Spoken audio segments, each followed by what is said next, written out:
Hello बच्चों, let's see this question. The question says consider the following statement. First statement है seed dormancy is due to abscisic acid. Second statement है rubbing off seed coat with sand paper to break the seed dormancy is called scarification. चलिए start करते हैं यहाँ पे अपने की concept के साथ और चीजों को समझने की हम यहाँ पे कोशिश करते हैं। अगर सबसे पहले हम बात करते हैं दैट इज सीड डोरमेंसी का मतलब यहाँ पे होता क्या है, यानी हम सीड डोरमेंसी को किस तरीके से यहाँ पे डिफाइन कर सकते हैं।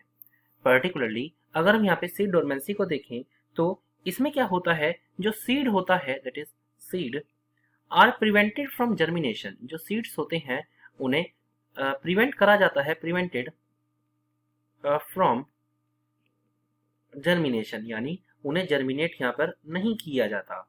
जर्मिनेशन even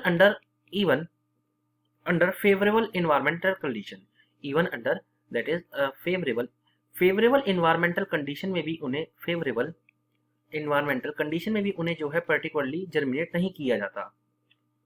environmental condition, ये चीज हमें यहाँ पे सबसे important यहाँ पे जाननी है। साथ ही साथ में हम यहाँ पे देखें तो particularly जो हार्मोन जो रिस्पॉन्सिबल होता है, हार्मोन जो पर्टिकुलरली सीड डोरमेंसी के लिए जो रिस्पॉन्सिबल होता है उसे हम कहते हैं abscisic acid. That is abscisic acid. Abscisic acid जो है ये जनरली सीड डोरमेंसी के लिए जो है रिस्पॉन्सिबल होता है, that is seed dormancy. Although seed dormancy को ब्रेक करने के लिए यहाँ पे काफी सारे मेथड अडॉप्ट किए जाते हैं, जिस वजह से जो सीड डोरमेंसी होती है उसे जो है यहाँ पे ब्रेक कर दिया जाता है। एंड वन सच प्रोसेस जो उसमें हमें देखने को मिलता है वो हमें देखने को मिलता है that is scarification. That is scarification. अगर पर्टिकुलरली हम इस प्रोसेस की बात करते हैं तो इसमें तीन मेथड जनरली इस्तेमाल होते हैं। अगर हम इसमें देखें तो जनरली तीन मेथड जनरली इस्तेमाल किए जाते हैं, यानी particularly thermal, mechanical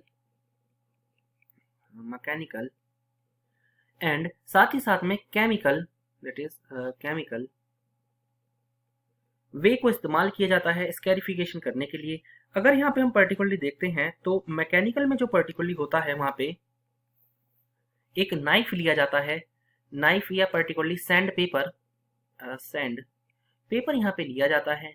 and particularly इससे होता क्या है, इससे जो है पर्टिकुलरली सीड कोट को जो है रब किया जाता है, यानी जो सीड कोट होती है उसे रब किया जाता है, जिसकी वजह से जो है पर्टिकुलरली सीड डोरमेंसी जो है वो वहां पे ब्रेक हो जाती है। अगर हम अपने यहाँ पे राइट आंसर की बात करते हैं, हमारा जो राइट आंसर यहाँ पे आएगा, क्योंकि हमारी यहाँ पे पर्टिकुलरली दोनों स्टेटमेंट यहाँ पे ट्रू हैं, तो हमारा राइट आंसर है that is option number C. That is both statement first and second are true. So the right answer is option number C. I hope you understood it well. Best of luck.